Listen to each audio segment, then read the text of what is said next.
পোলাও রান্না করে সেই পোলাও দিয়ে যে এত সুন্দর পিঠা হয়, দেখতে যতটা লোভনীয়, খেতেও কিন্তু অসাধারণ মজা হয়েছে।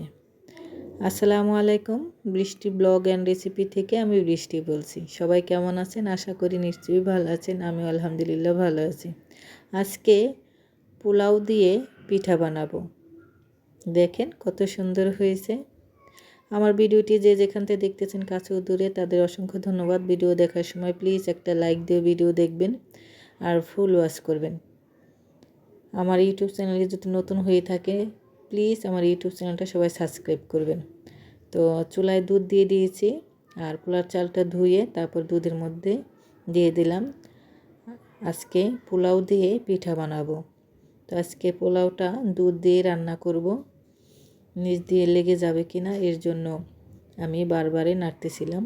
দুধটা ঘন হয়ে গেছে আর পোলাওটাও ফুটে এসেছে। তো আরেকটু নাড়াচাড়া দিয়ে দমে রেখে দিব। একদমই ঝরঝরে পোলাও রান্না করব না, একটু আঠালো আঠালো পোলাওটা রান্না করব।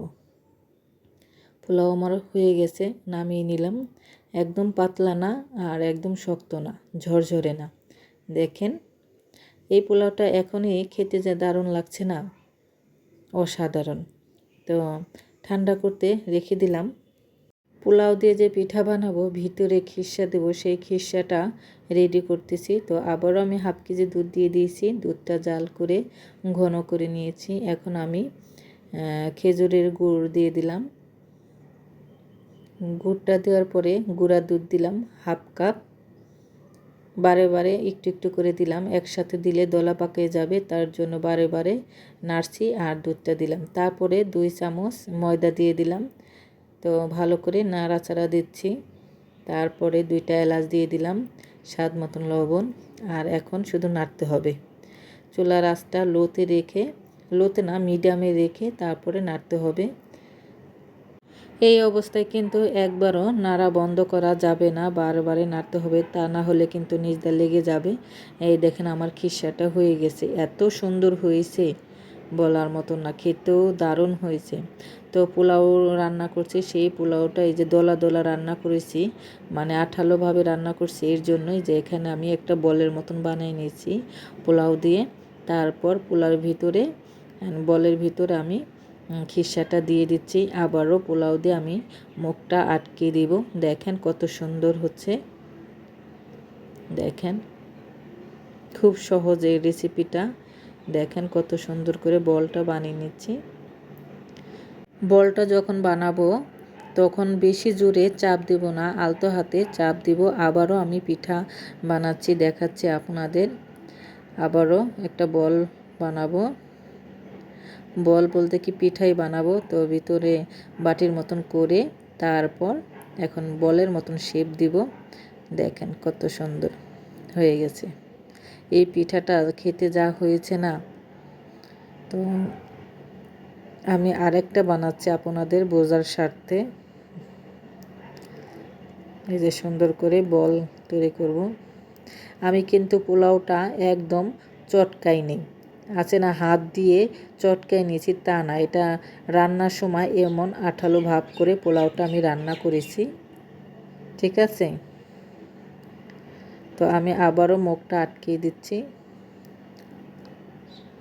এই তো দেখেন, এইটা বাচ্চারা দেখলে যা খুশি হয়।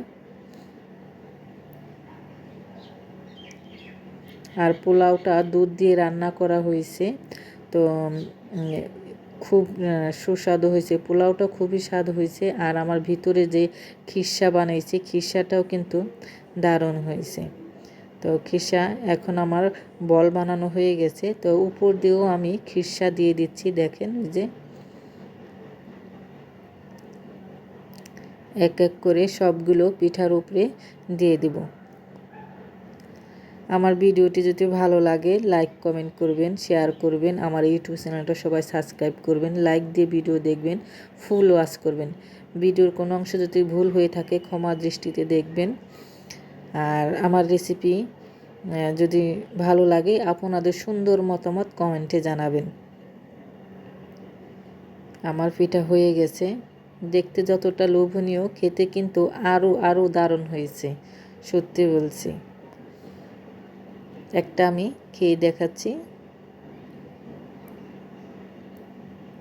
এই যে উপর দিয়েও খিসা, ভেতরও খিসা, চমৎকার হয়েছে। তো সবাই ভালো থাকবেন, সুস্থ থাকবেন। দেখা হবে নতুন আরেকটা ভিডিওতে। তো আজকে এ পর্যন্তই। আল্লাহ হাফিজ।